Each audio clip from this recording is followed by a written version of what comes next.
I do think that God is at work in stories like that. And I actually think that, and a friend of mine, Heidi Johnson, she says, instead of those kinds of stories, they're sort of faithful, have the biblical sort of faithful Christian imagination taken to authentic storytelling, that those aren't an escape from reality. Those are an escape into reality. And that's what I try to think of my storytelling. I want it to be an escape into reality. Welcome to the Thinklings podcast, a conversation where good thoughts help renew the mind with the Word of God. I'm Charlie Carter, and I'm here with Tim Little and Andy Stearns. Let's jump into the conversation. Welcome to the Thinklings podcast, listeners. And the Thinklings podcast is incredibly excited to have a special guest with us for this episode. Our guest today is S.D. Smith, or Sam. Sam is the author of the wildly popular series Green Ember. Other titles from Sam are Mooses with Bazookas, and he's got another upcoming book, The Found Boys. And I like to always read from, go to the horse's mouth, so to speak. So Sam's Twitter profile says this.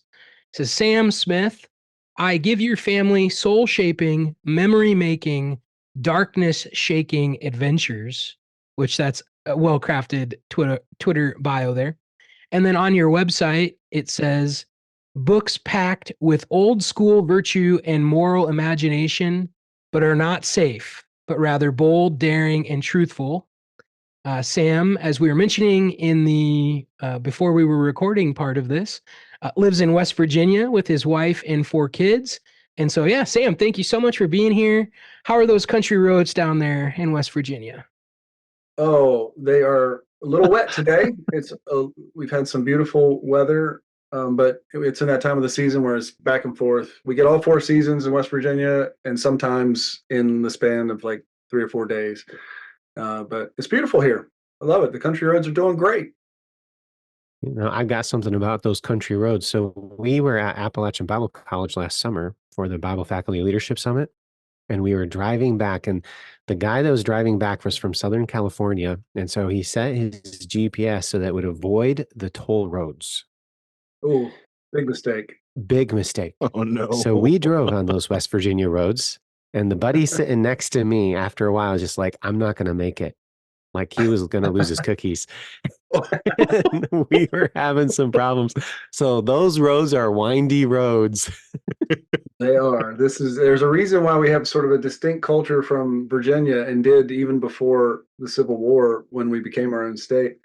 But it was part of it's just like it's hard to be out here in a way. So it's like it was the frontier, and it was mountains, and it was just kind of different sort of people, and we were always sort of resentful for the agriculture and money around Richmond and that sort of thing. We weren't getting heard, across the mountains here. There's definitely a distinct West Virginia culture, for sure. Yeah, and so Tim and Andy and I, we just kind of realized this earlier, but Appalachian Bible College is a very sister school to where we were at. And so that was a surprise. It's super fun. I think through your writing, we know we're kindred souls, but that is even more to add to it. So yeah, that's super awesome. I've never been to West Virginia. It's on my list. But tell us about your family. How did you end up in West Virginia? Why there? Well, my dad said, you've never been to West Virginia. This could be troubling for you. But my dad, among the catechisms that he taught us growing up, one was, if you weren't born in West Virginia, you must be born again. So I'm not positive that's great soteriology, but that's something he used to say. And he would also teach us, I'm West Virginia born, I'm West Virginia bred, and when I die, I'll be West Virginia dead. And that's something I've taken to heart.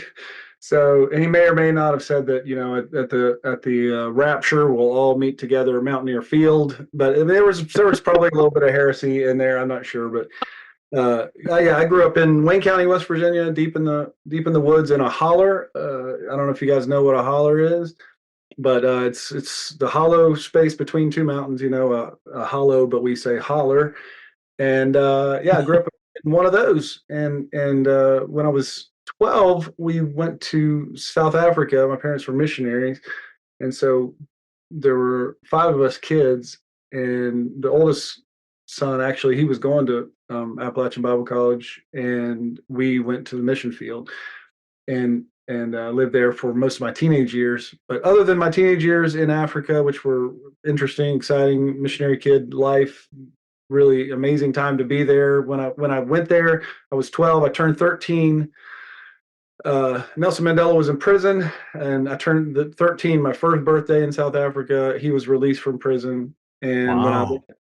when I left, he was the president. So it was a wild time to be there. The first church I was ever a member of was a Zulu church, and my dad started a Zulu church with a Zulu pastor, and so I kind of grew up. That was so I'm got this Afro-Latchin heritage, I call it. But That's perfect. but we're West Virginians for sure. Like even when we were over there, a lot of missionaries sort of have the and I get it, I respect it, like the Hudson Taylor model of trying to sort of like fit in. And yeah, I think Hudson Taylor, like, tried to look as Mhm. Asian as possible. He would wear the, I don't know, like kimono or kind of thing, and do his hair. I think he grew his hair out, but all that. But yeah, I think we had sort of a different approach, like just sort of be what you are. And I think people identified with that. There was not a lot of fake, like I don't know, we love South Africa. A lot of, for us, was sports was a big deal because we played everything here, football, basketball, baseball, soccer, everything that you could play here.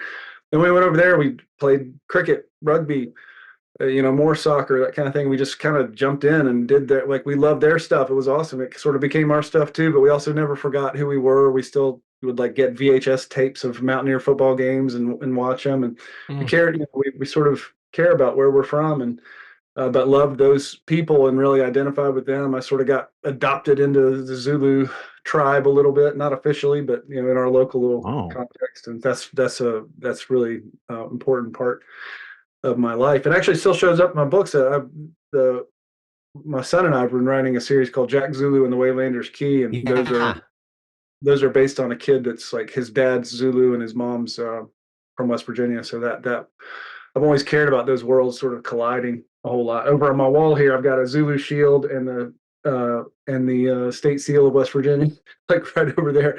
So that is definitely who I am. But never forgot where we came from, and I love West Virginia so much. And we joke around about the sort of the idolatry of it. That's not really true. I hope, God help me, I hope that's not true, but I do love the people and the place of West Virginia so much.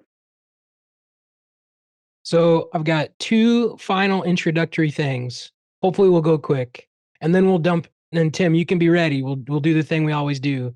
You can You ready, Tim? drop your sound bite. Stand by. So, Sam, what is the correct way to pronounce the mountain chain that you live in? You got it. Are you ready? I see you felt like you were struggling a little bit, but I think you got there. A lot of people say Appalachia. It's not Appalachia, it's Appalachia. Hmm. And it's the easiest way to remember it is just, I'm going to throw an Appalachia. Oh. And if you're not saying it that way, you're probably wrong. And we look down on you as some kind of condescending, outsider. We're very quick to kind of be tuned in to people making fun of us, and everybody overlooking us. If you even know who we are, then you probably know it through jokes or something. So we have our backup a little bit. But yeah, Appalachia is the right way to say it, I believe. I'll never forget that ever again. That's perfect. My work here is done, guys. My work here is done. Yeah, I just realized this week, I watched a video of someone saying everybody think it's the Appalachian Mountains, and that's not right. Well, I'm going to talk to someone who's a native, so we'll figure that out. So officially, the Thinklings position on the mountain chain is the Appalachian Mountains. That's official. And then, so you're talking about mountaineers. So you just hired Darren DeVries, who used to be the head coach of Drake here in Des Moines. What are your thoughts on that for your basketball team? I mean, I'm excited. We've had some great coaches there. This is a basketball community for sure. The states. I mean, we've sort of outkicked our coverage, punched above our weight class a little bit. We've got some of the best basketball players ever played. Jerry West, the logo of the NBA is West Virginia, from down Camp Creek, not too far from here. Actually, really close to some of those turns that you probably took that by not going on the interstate. Yeah. That's how you get around Cabin Creek. But he was the Zeke from Cabin Creek. So yeah, I'm excited. I hope we had one of the worst years we've ever had last year. This sort of interim coach, but yeah, I love West Virginia basketball. Oh, Got a look little at that. thing up there, but yeah, we're excited. We welcome. We like our sports here. We don't have any pro teams, so the Mountaineers are kind of it. The West Virginia Mountaineers are that's. I guess Iowa's similar, but Yeah. you got a little bit of excitement around basketball this year too. I think I've heard a couple of things about women's basketball. Yeah, we've got that one girl, doing some You beat West things. Virginia and I'm not even going to say we that did. it was the officiating, because I just don't think it's a proper venue to bring that up. But no, she's a great player. That was fun. Awesome. Well, Tim, why don't we do that thing we always do? Books and business. Let's talk about some books. And Andy, you can go first. Sure. So this week I've read the whole Green Ember series, and then I've listened to it, I think, twice on audiobook. So I didn't have to read that to prep for this week, but I am reading Surprised by Oxford by Carol Weber. Again, Charlie, you've been reading through that, and so I know we're going to interview her later this month. And I've been enjoying it.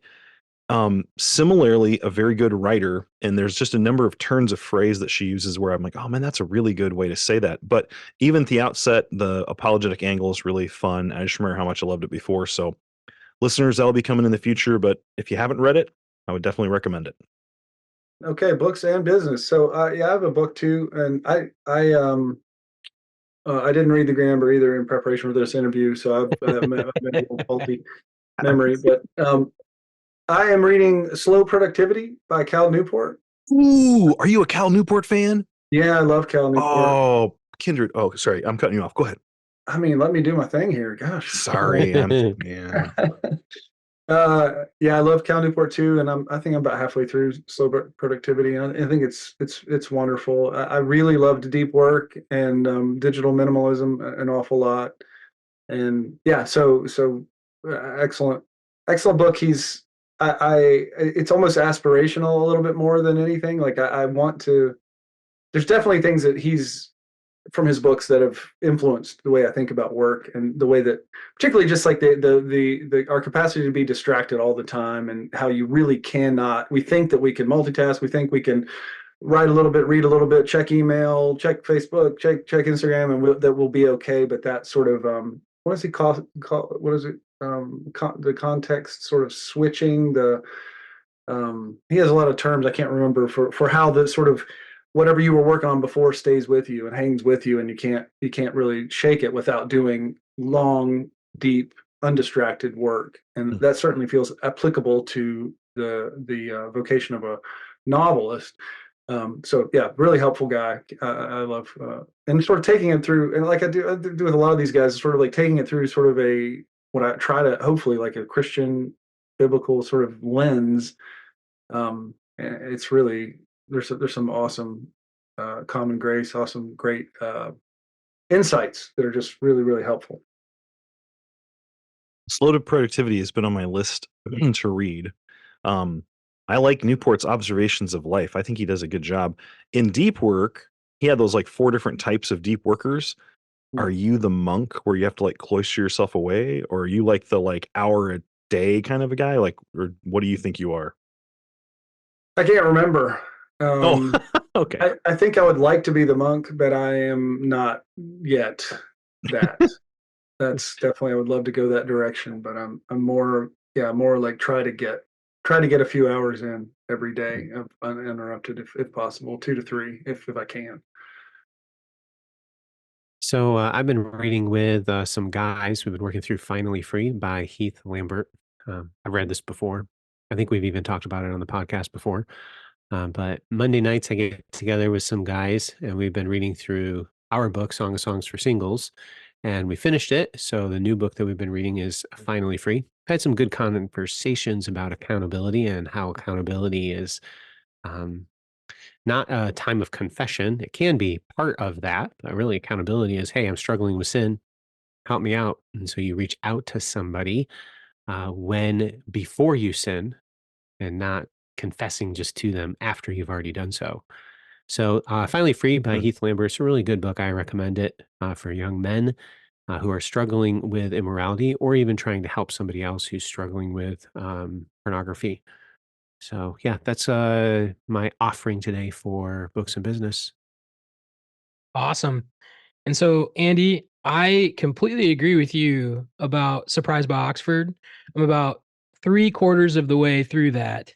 And yeah, just really like the way she weaves Yeah. poetry, and the way she's talking about, as a student of literature, how she's writing that. And so, Mhm. really, I've been working on that. But then, not to bury the lead, I have finished Green Ember is the book that I just finished reading this morning, and obviously written by our guest today. And my initial impressions, and so I don't know, when you guys read something new, if you instantly compare to other things, or you start trying to figure it out, or and I try now because of our, Andy, your friend down in Georgia, you know George from Georgia. he critiqued us with the Ransom trilogy, that we're trying to overanalyze it. You just need to read the story. And so I tried to just read the story. And you've got a sister and a brother and a family and a nice little cottage, and then everything goes wrong. And it's a great story about betrayal and bitterness and trying to find a new life, but then courage and bravery and dealing with your fear. And oh, by the way, they're all rabbits. And so a So great great. a great story. And yeah, it drew me in, and was it wasn't the ending I thought I was going to get. And well, I'm not going to spoil it for any listener. It wasn't exactly the ending I thought I was going to get with it, but a very satisfying ending. And it made me wonder, like, okay, I probably need to stop into Faith Bookstore today and grab the next one in the series. Which I'm sure, Tim, I saw you going for your microphone. I thought you were going to make a comment about that, but Hey, they're at the Faith Bookstore. We keep a good stock of Green Ember books, and even outside of Green Ember now, Jack Zulu and Mooses with Bazookas. We've sold quite a few copies of those two as well. My son's read all of your stuff, my son Daniel, and my other kids have read several as well. But and if you have multiple kids, get the hardcovers, because they're going to actually last. We've trashed a paperback or two along the way. Sam might want you to get the paperbacks, actually. there you That's how I'm feeding my kids. I've seen some really beat up like copies of the Green Ember that are paperbacks that are like, if they're beating them up, then they're doing a great job. Because I've had kids that are like, yeah, I've read this like 20 times, and it looks like it's been read 20 times. But Wow. That's so cool. And so, Sam, we do a thing where when we finish a book, we created an arbitrary scale for us to judge a book's goodness. oh, you're not going to judge my book's goodness right in front of me, are you? I like this is like Of Survivor course he or something. is. You won't get voted off the island. Don't worry. We actually want you to turn around so I don't have to do it in front of you. But no. I'm girding up my That's so- loins here. Horrendous. I don't care what you think anyway, just ahead of time. I don't even care. Obviously, whenever Tim finished a book recently, and we kind of had our joke, like, well, we have to give it a 10, right? Because Tim's right here. But I do think this is a very good book, and I am the odd man out here. I am not married and don't have kids, but if God does bless me with that someday, this is a series that I would want on my shelf for the formation of my children, and at whatever age is appropriate for them. And I do think there's great virtue in it. I do think it's written well, and it's a great story. And so I'm gonna throw it on as an 8 on our Thinklings goodness scale, and so, which is a high mark. So, this isn't like Dave Portnoy's pizza reviews, where we're like super official, but One. you know, that's a high number. And but yeah, and I just you know, as a I always try to quote Lewis when he talks about, you know, when you get older, you can read children's stories again. And I don't actually know the quote. You know, as a young man in my 30s, I just appreciate a story like this that is fun, but also reminds you of what's true and good and beautiful. So, Sam, thank you for writing it. Mm. And then as we get into our interview here, we are going to focus on Green Ember a little bit, but I want to open up, you know, we all here, the three of us plus you, obviously, we want to write, and so I'm interested in your writing process. And so you could think about maybe, you know, in general, or just, you know, you could focus on your writing of Green Ember, however you want to answer this. But I kind of just have a list of kind of rapid fire questions for you about how you write. I'm just gonna throw them at you, and we'll see which ones stick. So, where do you normally write? When you write, do you have some type of guilty pleasure, like a snack you want with you, or a certain type of an energy drink? Is it coffee? You know, Andy and I guess all three of us were pretty big coffee guys. Do you write in the morning or the evening? And then just generally, what would be some of your best tips for writing? Hmm. Well, I would just want to, first off, I want to rate those questions, and I think I will give them a 7. I think that's probably a 7. I think is love what it. But I love this. You just gave me a great idea. I can start ranking some of these guys' frivolities. They do this to me on a No. regular basis. I can start ranking them on a horrendous see how it ometer or feels? something. Yeah. See, it's just turning it back on you. I mean, it's easy to sit there on the sidelines and just criticize people's game. You know, so you know, criticism's easy, but you know, creation is tough, guys. No, I'm Oh, kidding. yeah, pull those out of my Exactly. back. Oh, usually the guest doesn't come to Tim's defense. This is not good, people. I'll take the 8. Tim's like the puddle glum of our group, man. You just sided with puddle glum, okay? Oh, I'll take Puddleglum all day. Puddleglum's awesome. He's great. No, yeah, that's good. No, I appreciate the 8. As a person who's never won any awards at all for any of my writing, and probably justifiably so, I call myself an award-losing author, because it's descriptive and accurate. Because I've been runner-up in a few, but I've literally lost all of them that have ever existed. So that's pretty fun. So an 8's pretty good. I'll take an 8. You know, it's not bad, especially for the first book I've ever written. So I like that. It's changed a lot, man. You know, like having kids and being, you know, when I wrote The Green Ember, it was like insane. Just I was working at least one full-time job, another job. I was kind of busy in my church, and I was coaching soccer, had young kids. It was really chaotic. My father was diagnosed with pancreatic cancer during that time too. It was just a really, well, I mean, I can't tell you all the crazy stuff that was going on during that time. It's like birth pain sort of a thing, like just intense pain, like a lot of really tough stuff, honestly, um, in so many areas. And the fact that something came out of that's been a gift to other people is just sort of like a miracle to me. So I'm super grateful for that. But that was I wouldn't like, I wouldn't go to that and say, I wouldn't go to that and say like, hey, here's how to write a great book. You know, make sure your dad gets cancer, and you know, make sure you have no time and you're stressed out and you're about to go crazy and all that kind of stuff. But I think the only lesson in that maybe just is that like I describe myself as a green writer. I have a course called the Green Writer, and part of that is like I have a green light. I'm not waiting for permission. I'm not waiting for the time, like the muse to strike perfectly. And oh, now I feel like writing, or that oh, now I have enough information, and now I'm really a good enough writer. And I'm not waiting for all those kind of things to line up perfectly, because they never do. The ideal circumstances never come along. So I'm going anyway. I'm a going writer. I'm going, and I'm also a green writer, as in like a green living thing. I'm growing, so I'm not yet like what I'm going to be, but I've got to be where I am to get where I want to be. I'm becoming someone who writes generous, excellent books. That's how the shares generous, excellent work. That's what I want to do. That's what I'm doing, and I'm going to get better at it, Lord willing. And but I'm growing, so I'm patient with myself in that sense. I can't demand perfection, which is a real paralyzing sort of a way to operate. If you have to have you have to have good taste.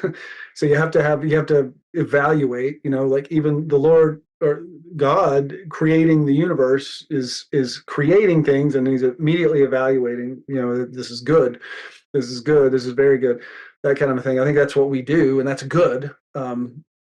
Instinct that we have. But if we're waiting to be the kind of creator that he is, then we're going to be waiting a long time. So we're sub creators. We got to live with a certain amount of imperfection, and figuring out when it's the time to share. That's the tough thing, I think. And that's part of that's thinking generously, having a hospitable disposition. But as far as the making, like we got to make if we're going to ever hope to share. And so that means we're going to be making things that are imperfect. And that's certainly the case with the Green Ember. When it first came out, the Ember Rising, the third book in the main series, I would say was an example of like a period of time that that's my favorite of all the Green Ember books, because I think it's the best written. That's when I first quit my job, and I'm a sort of an anxious person by nature, and I'm conservative, cautious. So quitting my job was like a huge leap of faith in a lot of ways. We sort of have like a traditional family arrangement where my wife has not worked outside the home ever, and so it's like it's on me. And as far as provision, I've got 4 kids, and so but leaving my job at that time, the Lord just answered so many prayers during that period of time, and I had so much peace. And I did 2 things for many months. I built a fire pit, like with my friend, and we were out there like lifting rocks and moving gravel and like getting to use his cool like backhoe sort of stuff.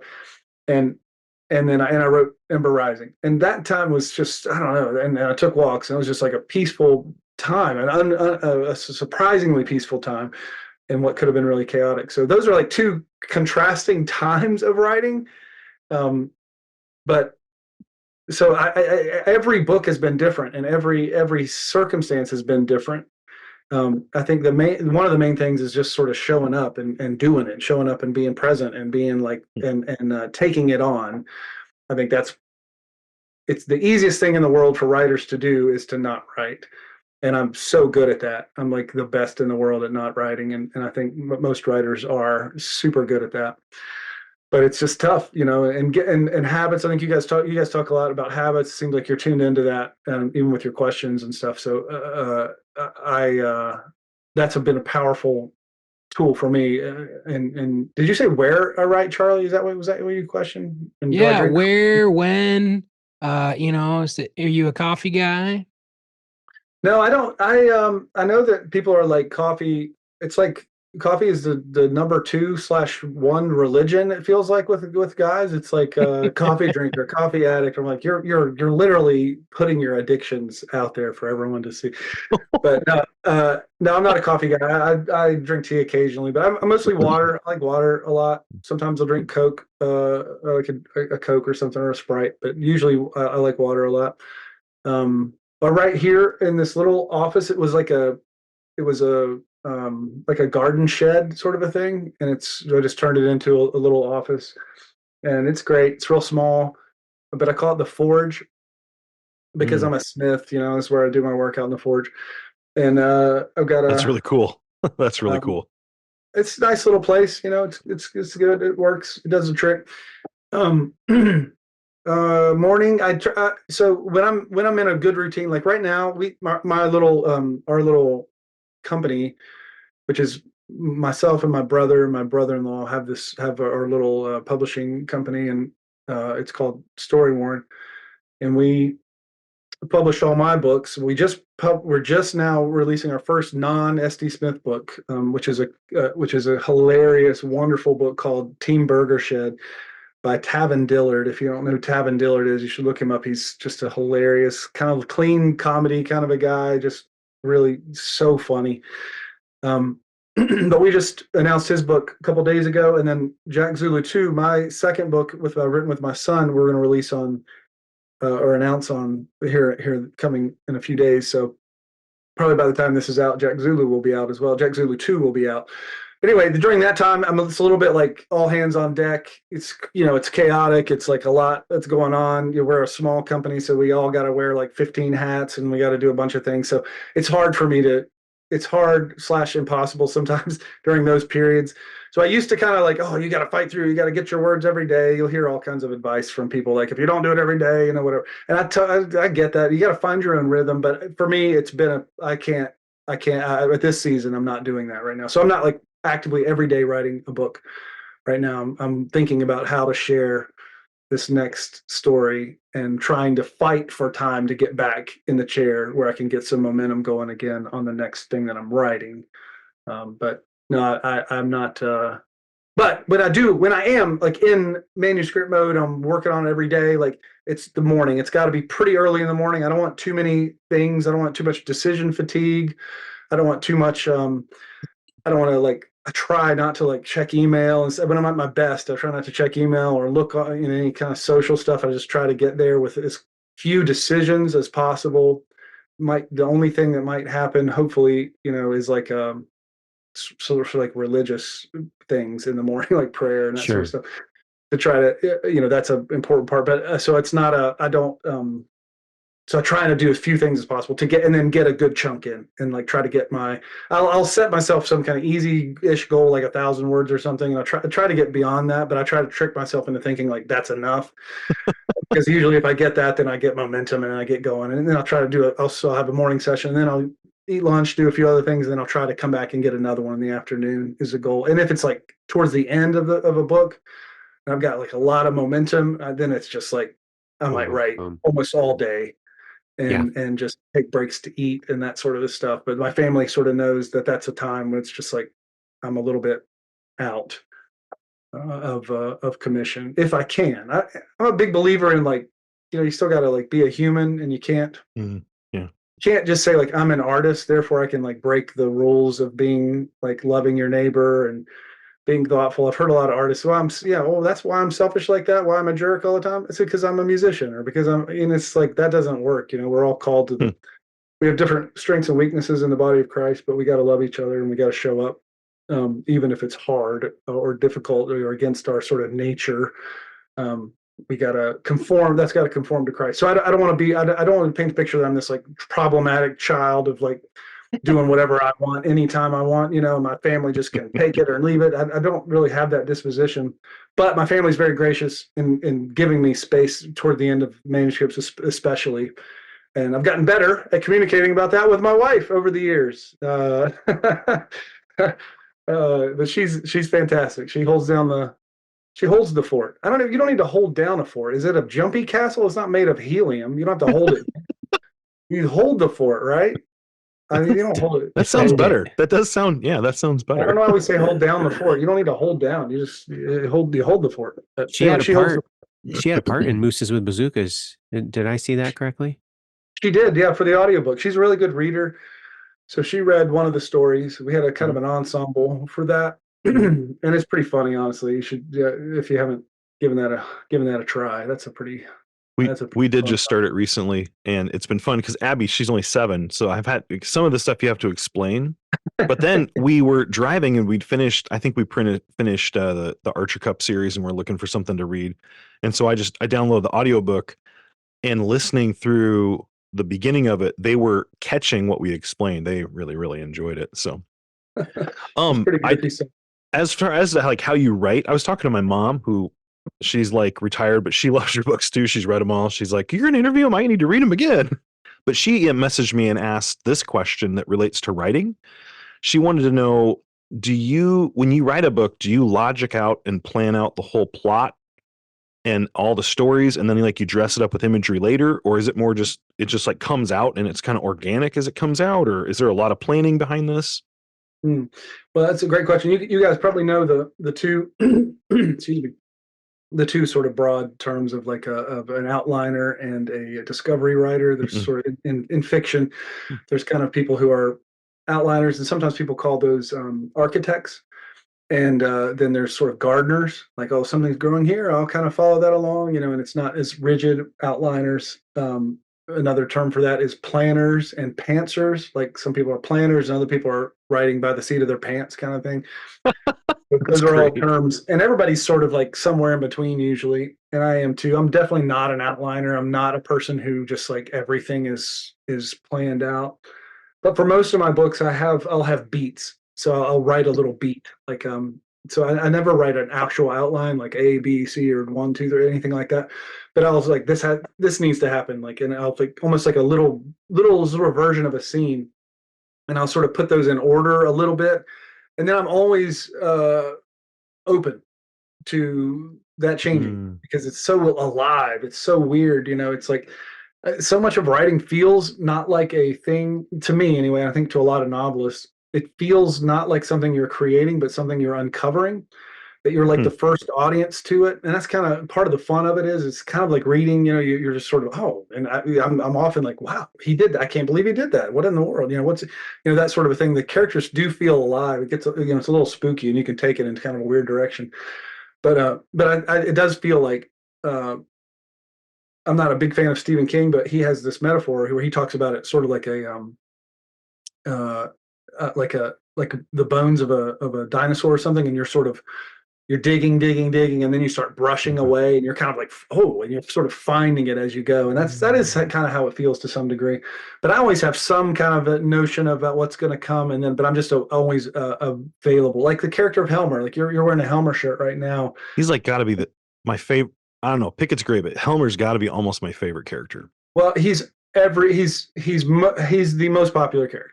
People love him the most. When I go around, like talk to students and stuff and have like rooms full of people, and he will always get like the most hands for like favorite character. And it's so funny because but he's a good example because he was just there. Like when I wrote that book, he was just there. Like he just showed up. There was this character, and Lewis talked about that sort of like he saw a fawn. He saw a fawn, and then it was carrying parcels, and the lion was kind of coming into his dreams, all that kind of stuff. That's kind of what it feels like. Is Helmer was just there as the kids came into the Savory Den, this little eating place, and he was sitting in the corner and he's like brooding rabbit, and I'm like, what's the deal with this guy? Like, why is he so? So then it's just sort of discovery of that, and then curiosity. Like, and then why? Well, I'm get curious. Why? And so that becomes backstory, and so that's where the oath came from. The My Place Beside You, My Blood for Yours, all that kind of stuff comes from these sort of questions. And I like stories that have like a history. Either Tolkien talked about when he was sort of like why he doesn't like allegory, which I sort of agree with him, is he says I cordially dislike allegory, and I always have ever since I was old enough to sort of sniff it out. I can't remember the word he used exactly, but he said a lot of people mistake or confuse allegory and application. One lies in the purpose domination of the reader, and one lies sort of in the freedom of the reader. And I kind of think of that applicability is really powerful. But he talks about sort of the natural storytelling. There are things that pop up, they come up, and there's this sort of creative process that to me, like I love how when you read The Lord of the Rings, I mean, he's the master of obviously inventing languages and history and all this stuff. But I always love stories that like Star Wars. Star Wars felt different as science fiction because it wasn't clean. It wasn't clean metal and plastic. It was like bones and dirt, and it was a used universe, which is what we live in, a used universe, which has history. And so I think I always love that kind of thing. So characters and other kind of events or names of places, like why is it named that? Why is it, there, like I know why Nick Hollow is named Nick Hollow. There's 10 books of the Green Ember series, and nobody knows that. But I know why it's called. That's one of the first things you come across is the place where the kids live. The very beginning is Nick Hollow. Well, there's a story out there, I hope to come someday, that tells you why it's called Nick Hollow. And there's a lot of stuff like that. I know this universe and the history. So it's got to feel authentic. It's got to feel, like it's connected to a past. He talked about, I prefer history, either real or feigned, over allegory, and I like that. I like that sort of his feigned history, especially with the more real it feels, the better. Even if it doesn't show up in the story, knowing about it and having it back there builds up the foundation. it's almost like trying to read the New Testament without the Old Testament. Can you do it? Oh yeah, you can. It's great. You can read John, but then read John and Genesis, and you're like, whoa, this is a whole different, you start seeing like, oh, this is a much bigger picture. You can get all kinds of stuff from the Gospels, but boy, pair the Gospels with the Pentateuch, and you're just in this unbelievable story, this big comprehensive adventure. And I think I just like that kind of thing. I like that having the bottom and the backstory is real important. We'll have to hear about Nick Hollow one of these days. Yeah, I hope so. It's going to be fun. All right. Andy, you're muted. Sorry about that, Tim. I was just going to say that I really liked Joel Clarkson, I believe, who voiced Helmer in the main 4 books. I thought he just captured I don't know what you want to call it, the snark and the turning of him by the end of the story. It was just really good, him and Pickett. So anyways, that's all. He's great. Yeah, Joel's a wonderful performer, a wonderful musician. Yeah, great. I think he did a fantastic job. Andy, you got a question? Is there a book that you want to write someday? Like, you've got irons in the fire, you're an author, you probably got lots of ideas. Is there one that you're like, I really want to write this book one day, and you just haven't had a chance yet? Yeah, there's probably a few. There are a few. I know. Nick Hollow. There you go. Yeah, it's so I think the thing that I've been thinking of more and more lately, I love it when there's always something authentic about, all of my books have some kind of connection to me, my home. There's some that are more like the characters in the Black Star of Kingston. They're coal miners. That's really closely related to sort of like West Virginia and that kind of thing. So there's always going to be stories that the Found Boys, which is coming out in September. That's another one that's takes place in the 80s in West Virginia. It's kind of my childhood kind of thing. There's not a fantasy element to that at all. Jackson and the Waylanders Keys, definitely another sort of story set in a small West Virginia town. So those things are that West Virginia and this area of the world and places I've been and lived are really important to me, and those are already showed up a lot in my writing. But I would say I want to be able to someday write a really truthful, faithful, beautiful story about West Virginia that invites other people in the world to see what I see a little bit. And I don't know what kind of story that's going to be yet. I think about Cry the Beloved Country, which is one of my favorite novels by Alan Paton, and it really tells the story of South Africa in an incredible way, beautiful, and I read that and I think, oh, that's that place, and those people, and I don't think there are a lot of Wendell Berry maybe does that for Kentucky in a lot of ways, and there's just I don't know, there are people that do that for a place and for a people, and I would love to be able to have the capability of doing that someday, and I sort of like I noodle on that sometimes. Do you see yourself ever writing nonfiction, or fiction is your thing? Yeah, I've written a couple little nonfiction sort of things. Nothing that's come out yet, but yeah, I think so. Maybe someday. It's a little bit daunting to me. Like, although like it feels like you guys, this is your setting, but like it feels like the academic setting is a little bit intimidating to me. Of like citing your sources and all that.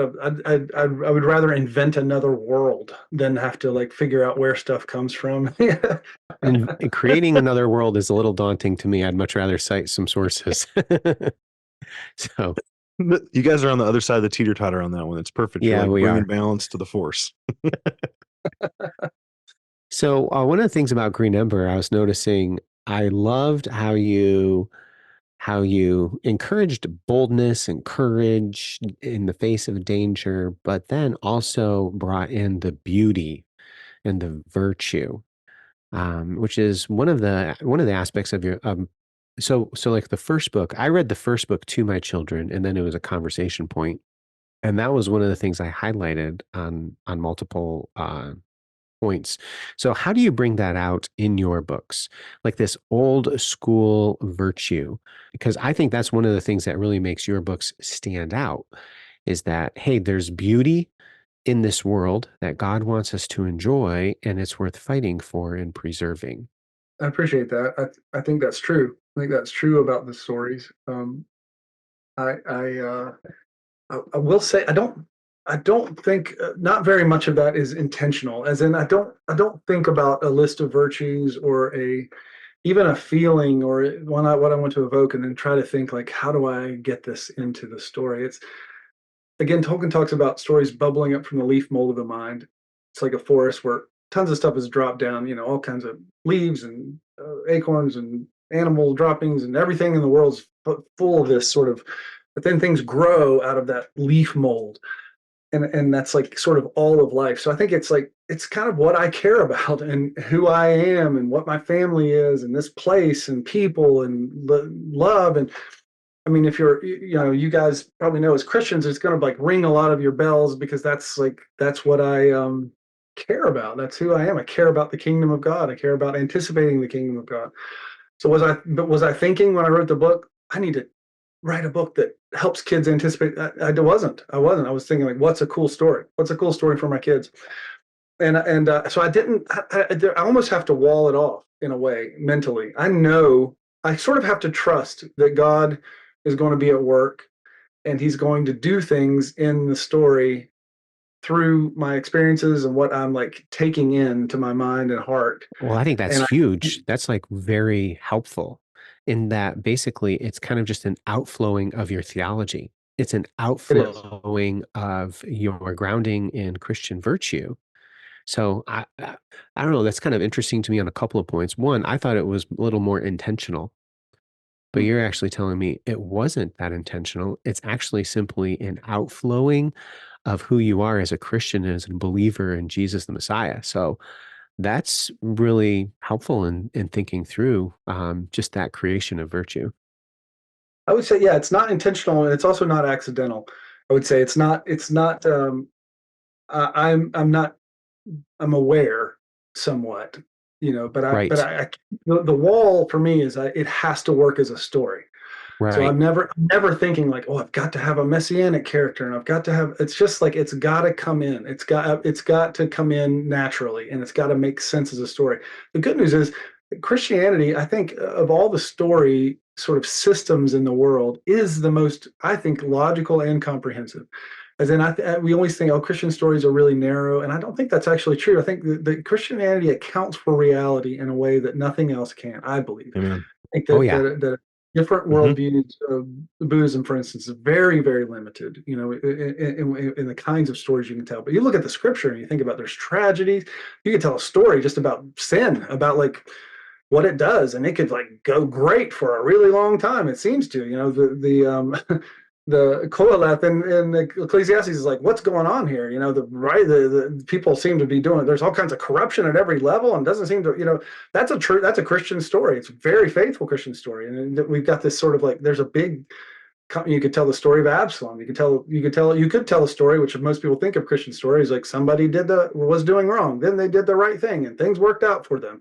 Like that's not as much there in the Bible, but you could have that kind of story. That seems like the only kind of Christian movie people maybe want to tell. But this is Christian worldview is super comprehensive of storytelling. So I don't have to bring a whole lot. Like I feel like I have to bring myself to it, and like I want to tell a good story. Like I think so many Christians think, oh, people like movies, and that's very influential. I think I want people to know about Jesus. Okay, so I shall make a Christian film, and or I should. And then people do the same thing with novels. Like, oh, people need to hear the truth. Oh, I know the truth, and people like novels, so I will do that. But it's like it's disrespectful, and I think of sort of the doctrine of vocation that God has made people, and you wouldn't do that to a coal miner or something. Like I can do that, or like it's a little bit disrespectful of vocation that God made. I just believe in the doctrine of creation, I guess, not just redemption. I believe in the doctrine of redemption. It's awesome. It's the coolest thing ever. But also God made the world, which means that he calls farmers to farm, and he calls mothers to make a sandwich, and fathers to clean up a mess and to change a diaper. And like we have to, and you don't, and I say it doesn't make my when I make my kid a peanut butter and jelly sandwich, if I put a cross on it, that doesn't change. It doesn't. I don't know. It's a That holy makes like sandwich. It's a yeah, sanctified it doesn't, sandwich. That's like, fantastic. I don't have Yep. to do that Yep. because God already made the Amen. world. So it's Mhm. already Christian. It's already good. It's like he's in charge. So I have to say yes to that when I approach there's so many horrible Christian novels, and so much art is because we think we can dispense with that. And Flannery O'Connor talks about that. Like, she says because we have like right information that we can dispense with this challenge of like portraying reality, of penetrating concrete reality, of penetrating basically like being good storytellers. And we just can't do that. So I try to keep up the walls as far as I try to say, like, I want to be a good storyteller. And like the fact that I'm a Christian, I have to trust God that he's going to be at work in what I do. And not everybody has to do that. And I like it when somebody tells a story in a sermon to like illustrate something. That's awesome. The Lord did that. It's great. And I'm not saying that nothing. I actually think lots of different stuff where like church skits work. They're like, I think it's great. Youth group skit, fine. That's cool. Do it. But pretending like that's Shakespeare is different, and there's something that you get in Shakespeare or Jane Austen or Charles Dickens that you're not going to get from a church skit. And actually people can sniff it out. People, when people use us or even forms that we care about as a utility, as a weapon, we sniff it out, and we sniff out the inauthenticity. And I wish Christians, I wish we would be more aware of the doctrine of vocation and the doctrine of creation, and we would receive from the Lord that it's all his stuff, including writing novels, writing plays, painting, films. It all belongs to him, and that we can rest. And we also, I have enough faith in a big God that he's not waiting like, oh my goodness, if you had just put the plan of salvation in chapter 32 of the Green Ember, tons of people would have gotten saved. Instead, you blew it, and they're going to hell because of you. I know a lot of people that basically think that, and I don't think that's true. I think that it's better to I don't know, David Robinson. You guys remember David Robinson when he played basketball? Oh yeah, I remember David Robinson. Great Christian and a great player. Always use the example of like, if he's going down the court, what's the best way for him to be a Christian and be a basketball player? Like, if he gets an alley-oop and dunks the ball, should he fall to the ground and take a knee and point his finger to the sky and say, Jesus saves, there's no salvation only in the name of Jesus? Is that the best thing for him to do? Or is it better for him as a Christian to get back on defense? And I always like, you should play defense, is what I think. But wait a second, you're not proclaiming the gospel. Yeah, you're doing your job, and like, it's okay because God made the world. You can do your job. It's fine. And so I believe that about storytelling. Maybe it's not so simple as that. I believe in I believe in creation, that God made the world, and that we can do these things. And as a result of that pretty robust view of trying to be a faithful storyteller, I do think that God is at work in stories like that. And I actually think that, and a friend of mine, Heidi Johnson, she says, instead of those kinds of stories, they're sort of faithful, the biblical sort of faithful Christian imagination taken to authentic storytelling, that those aren't an escape from reality. Those are an escape into reality. Ooh. And that's what I try to think of my storytelling. I want it to be an escape into reality. And that's my prayer. That's my goal. And I pray that the Lord, and honestly, the Lord is doing that, and that he's giving good gifts through that. You've really thought through this a lot more than I even imagined, like having a gospel in the story or whatever, and that would need to be there. That's completely not even what I never even thought that would be. I don't know. Like, I would have never criticized you for that or even expected it because of its nature and what it is. So that's kind of a interesting problem that I wouldn't even known had existed. And when you look at some of I can see names on some of the books behind you. When you think about, Lewis and some of his friends, they each had kind of differing, I think, skills to this, where you can listen to Tolkien, talk about a tree for 4 pages and you're kind of wondering what's going on. And then, here's Lewis, where it's like, it's a lion who's going to die for you. And then, and it's a little bit more overt, But then you come to like a crazy dude like Barfield, where he's just like, let me just force my ideology down your throat while you're reading this. And it's like almost not even a story anymore. But I so resonate with what you just said. It's a great perspective. How did you stumble into, rabbits? And I mean, that's just kind of a random animal. I mean, you're in West Virginia, so I'm guessing the little boogers are all over the place. We have a lot of rabbits out here too. But Little boogers. honest, I have to, it's been a bit of a challenge with me because we have rabbits in the garden and it's a problem. And there's a way to take care of the rabbits. And here we're reading Green Ember and it's about Well, rabbits. he would be on, and Tim would be on Morbin's side when he takes care of the rabbit. Yeah, Tim's Yes. just a big bad wolf. Anyway, how about the I kill more rabbits? rabbits in my stories than you ever will. So there's That's true. You are correct. You have done that. The rabbits. So a lot of people are like, "Oh, you must be just big rabbit lover. Like you must know everything about rabbits." And that is not the case. The rabbits came about because I was sitting on the porch with my daughter, and it was story time. And I used to tell her stories. Used to make up stories all the time for her. And she was an older sister. She had a little brother, and there was a baby on the way. And so I told her a story about a sister and a brother, rabbit. So I would call myself a rabbit Calvinist because I didn't choose the rabbits. The rabbits chose me. How about That is awesome. So way to bring your theology into it. This is finally the perfect podcast for that joke to Yep. pay off. That was great. hits. That was great. And I do. They are great. So again, I think that's another instance. Like a lot of this stuff is like honestly, the Green Ember stories resonate really deeply with people who are going through a lot of pain. Like kids, I've talked to a kid this week who has cancer and he's laying down, and I'm talking to him and we're just having conversation, and he loves the Green Ember. And I can't tell you how many people like that are out there. It's so much. And it's just an example of because it's comforting. These are brave characters going through difficult things.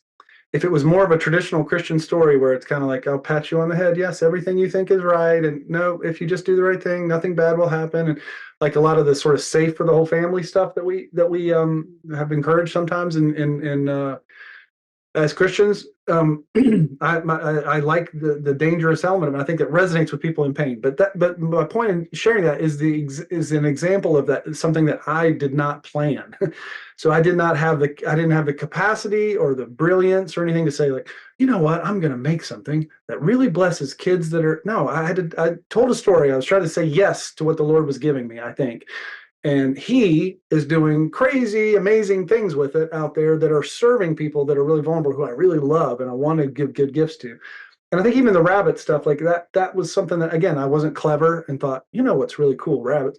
But they're great. They're perfect because they're so overlooked. They're underdogs. They're weak. So it's got this whole sort of like God chooses the weak element, to shame the white. It's got this whole like they're really natural. They do have a lot of gifts, but they're timid, and so it's like so many things that I would want in a story if I had chosen are there.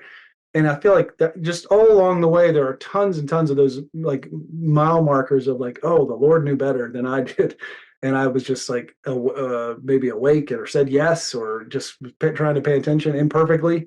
And he's doing cool things that I could never have imagined through it. And the rabbits are like a little small example of that, but it really resonates with people big time. Well, I would like to just chime in and say that I agree. This is going to go a little deep pretty quick, and don't worry about it. So my wife got diagnosed with cancer a year ago, and in November she died. And she went into hospice in September. And so as we were walking that incredibly dark, hard path with my two young kids, I remember thinking, I want something that I can be doing now that would carry them through mom's chemotherapy treatments. And then and then at the end it was, well, until she passes and goes to heaven. And so we had started listening to the Lord of the Rings. But let me tell you, like Hobbit is a great kid story. It's a really good kid story, but Lord of the Rings, listening to it is a bit of slow down and explain to a 6-year-old. But that's part of why I switched to the Green Ember. We had started it with mom, and then we were waiting while she was in hospice. but we had to drive 20 minutes down, 20 minutes back every day for like 4 months. And we blasted through a bunch of Green Ember. And it really was resonating more because I think of the path that we had to walk that God had stewarded to us. And I just want to tell you, I'm not trying to get pity or anything, but it was a really hard path, but it was very like, I think what I wanted my kids to know is this is hard, kids. This is really hard. But in the most loving, fatherly way, I wanted them to understand that we're not alone in this. There are people who go through really hard things, and God asks us all to face those.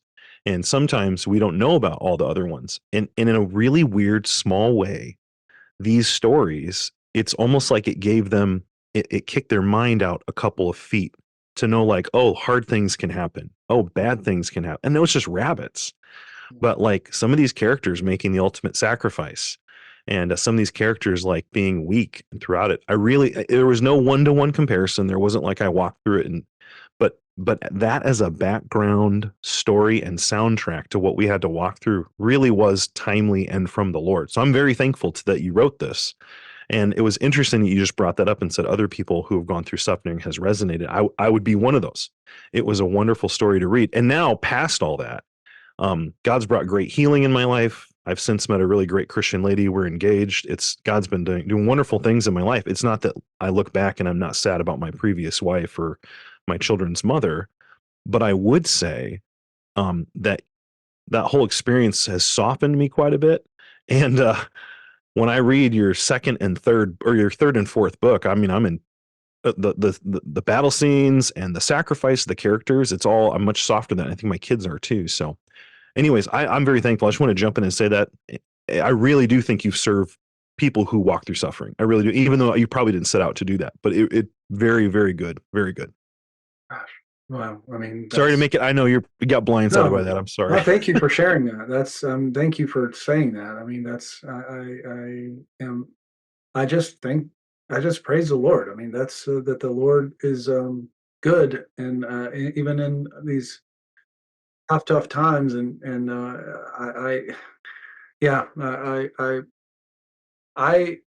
I believe that there's something there for a lot of us, that we think that our pain is, and because it's so hard, we think of it as an obstacle to doing good things, or to accomplishing good things in the world. And it's just seems so often that the Lord uses our pain to produce good works, to produce good things that are gifts to other people. And I always come back and think, like, would I have wanted it anyway? I don't know. I would probably never say yes. I mean, you would probably never say yes to the kind of pain that you've been through. But I am amazed at the Lord's goodness in superintending our lives and giving us good things. And honestly, as an author, it's almost like the only way I can sort of understand it, because I love Helmer, and I love a lot of these characters who go through really tough stuff, and I put them through tough stuff, somehow. And that's the only way the story's good. And it's also the only way that the characters become the kind of characters that can do the heroic things that are required of them in order to do these important things in the world. So it's a big, I don't understand it all, for sure. Probably why Ecclesiastes is my favorite book, because I'm just like, what is the deal here? This is tough. But it's I'm so grateful to God that even the comparatively minor pain, I would say, to what you've gone through of my life has been useful in to serve other people, and to create something that served other people, especially vulnerable kids. That's an answer to prayer that the Lord, I love these kids so much, and to give them anything in their darkness, to give them any glimpse of light. It was like, oh Lord, that is, what a gift. There's like me, and we don't have to, I know we're pressing the edge of our time with you, but and I want to give the scene away it's at the end of the first book or the end of the second book, where Pickett makes a big mistake, and it costs pretty deeply. Yeah. And he's in sort of sulking, and your line, I can't remember which of the generals it is. He walks in and he's like, Pickett, we don't have time to indulge in self-pity. The way you said that was just one of those very timely things, like, oh yeah, when I'm in self-pity, I'm indulging in something. And just the way you talked about some of those things, I think it's planting a seed of like, oh, when you're in self-pity, you're like choosing to indulge in it. And then like right at the outset, when the thing at Nick Hollow happens with the parents, I mean, that was just low-hanging fruit for us to like, and then I didn't even have to say anything. We kept reading. So anyways, all right, I'll back off. I think these other two guys got stuff they want to say. Isn't that powerful though? Even those your words there, I didn't have to say anything. To me, that's like the best of all. It's like and I don't mind. I love explaining. I love teaching. I love talking to my kids. And actually, I'm a little bit suspicious of people are like, well, if you have to explain it, it's not real art. Like, have you ever met a kid? But when it works like that, to me, that's the perfect kind of a thing. It's supposed to. They're supposed to have to think about it. That's Proverbs. That's like the way that we don't. It shouldn't have to be cookies on the bottom shelf. Anyway, I had to chime in. And let me just say one more thing. I know I've said a lot here, but Lewis, I remember, I think someone posted this online a while back as a quote, and I have it on my wall over here. But Lewis was asked how an author goes about developing his own sense of style. And he replied and he says, by knowing exactly what you want to say and saying exactly that. And then it's like he goes on to explain it further. He says, I often think of writing as a shepherd moving sheep down a road. If there's a gate open to the right or the left, they'll surely go in it. And so the idea is that you write it in such a way that the only way the reader could take it is the way you want it, and you don't have to say anything when they think about it. I think you did a really good job so many times in these books. Like with that indulge in self-pity one as an example, where you sort of cornered us. I don't even know if you intended it, but you cornered us to think about just exactly what I think you wanted us to. And it's just really good, really good. Well, that's, I mean, and I think that's another example of the Lord being greater than bringing our gifts to God and saying yes to Him and doing our best and trusting Him for the rest.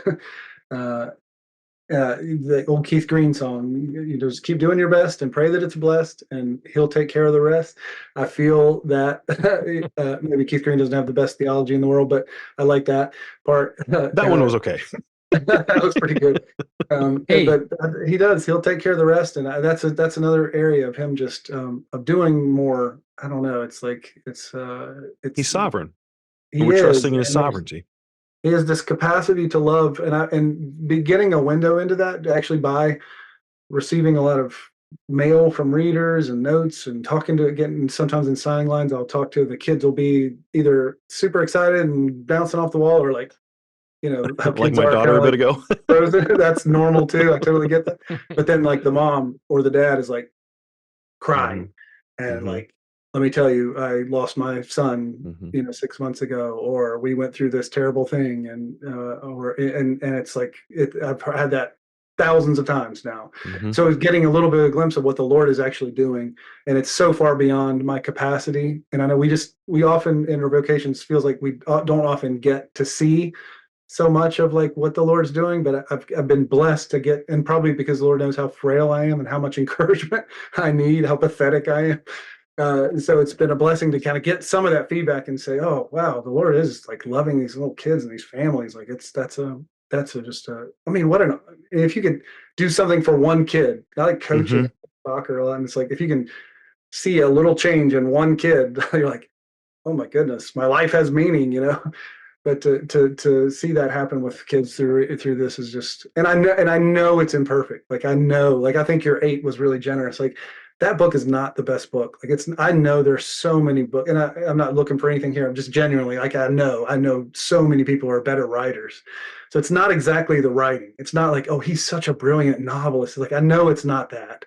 It's okay. I'm fine. I'm not like, oh my goodness, this is horrible all the time. But it's like, but I know where I am on that scale, I think. But it's more than that. It's the heart. There's other stuff. It's the pain. It's what the Lord's doing in it. That's, I mean, it's just an incredible and huge honor to bless kids in this really chaotic, confusing world. It feels to provide a little bit of clarity, a little bit of light, a little bit of hope, a little bit of like loving what and who we ought to love, like to give a push in that direction, move the needle of their affections toward God. Yes. That's how a friend of mine who works at Disney, that's his like motto for himself. Like what he wants to do in his life is like move the needle of it. And I'm like, if the Lord can say yes to doing that, that's a miracle to me. tons of thoughts. We have more questions that we wanted to ask. We'll probably just have to reserve some of them. You do have another book coming out, and so we'll probably just have to line up another time to do some more fun like this. I do want to ask one final question for you here, and then Tim is going to wrap up our time.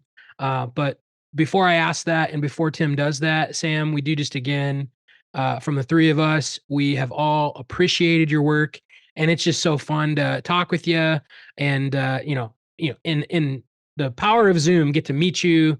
And yes, so thank you again for being on our podcast. We really appreciate it. Oh goodness, this was so fun, guys. Thank you so much. And yeah, I'd love to come back. We should. It was really cool to talk to you guys. Sorry, I get all blabby and start talking too much, but Tim does that all the time. We're used to it. Horrendous. No, we're really thankful. Thank you for writing. I think you're a really good writer. One of my favorite lines I wanted to tell you this before we got done was when you described Red Eye Garlickson's voice like grated gravel. I think that was like, I've never read a line and thought, I know exactly what that's like, having never thought of that before in my life. That was just a beautiful line.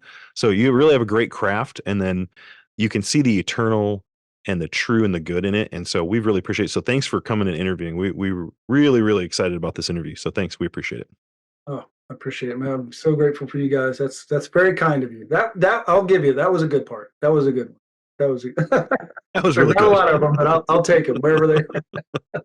Here's our last question. And so if you could go back to yourself at the beginning, before you published anything, when you're starting to write these series, and if you could talk to yourself before you started all of these projects, before you started publishing, and you could say, hey, you need to change this one thing. It's something you're doing now that you wish you'd been doing the whole time. What would that one thing be?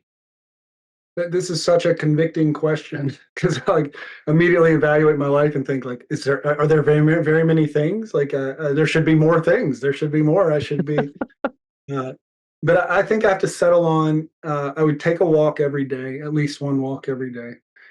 And that's not very spiritual, maybe, but I actually think it is, because movement is so important for writers. Getting off our backsides and getting moving. It's so bad for us to just sit and write or read nothing. And that's not just physical, that's mental, emotional, that kind of stuff. So like if you could give a pill that would do what even moderate exercise does for us mentally, emotionally, all that kind of stuff, it would be, you'd be a billionaire, be able to package that, but we've all got it available.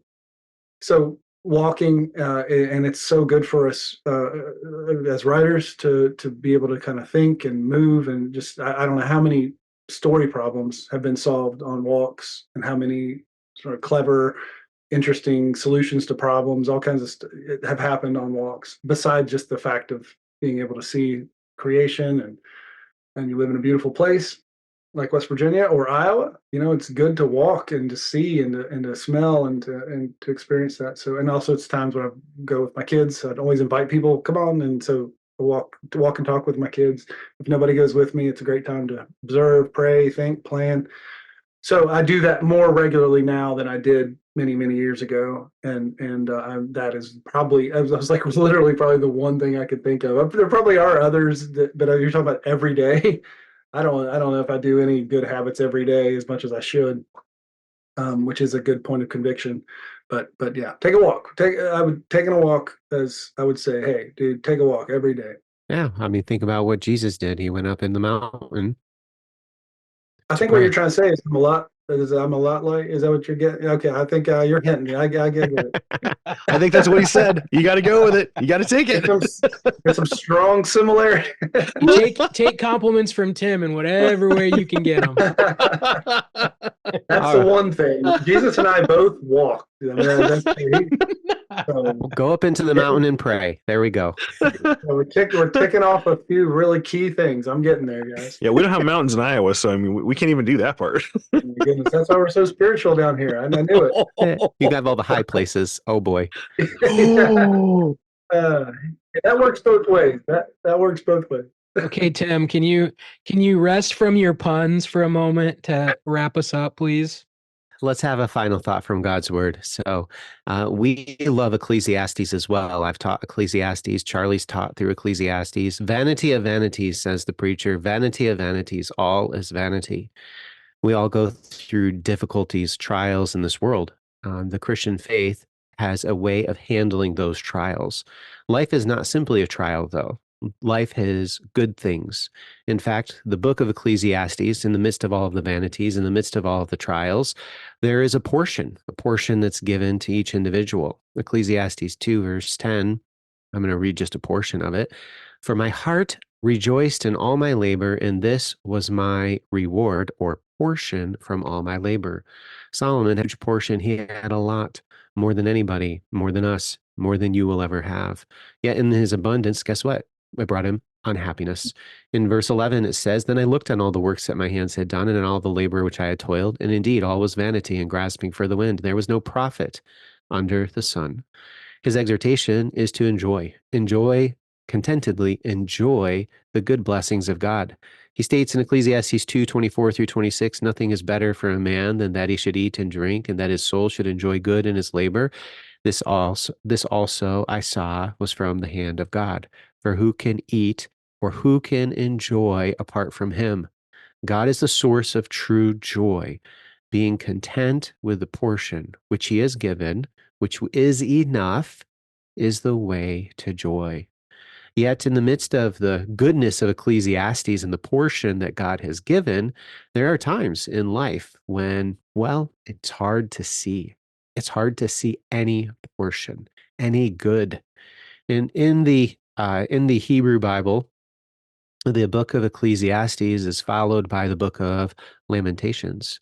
And in Lamentations, so you have Ecclesiastes and then Lamentations. Lamentations is a time where the portion is basically, well, it's nothing. The city of Jerusalem has been destroyed. All of the wealth has been carted off to Babylon. There's nothing. Yet, what does it state in Lamentations chapter 3, verses 22 through 24? 22, through the Lord's mercies we are not consumed, because his compassions fail not. They are new every morning. Great is your faithfulness. The Lord is my portion, says my soul. Therefore, I hope in him. So whether the Lord has blessed you with much, be grateful and be content with your portion. Whether the Lord has blessed you with little, be grateful and enjoy your portion. But if you're going through a season of life where it feels like there's nothing, may the Lord be your portion. He is there. He is still with you, even through that time of suffering. Thank you for listening to this episode of the Thinklings podcast. We would love to hear from you. If you have any feedback, suggestions, or potential topics that you'd like us to discuss, you can contact us through our email, thinklingspodcast@gmail.com. Remember, don't let this conversation end with this podcast. Read good books, talk about them with your friends, and always continue to cultivate your mind. See you next time on the Thinklings podcast.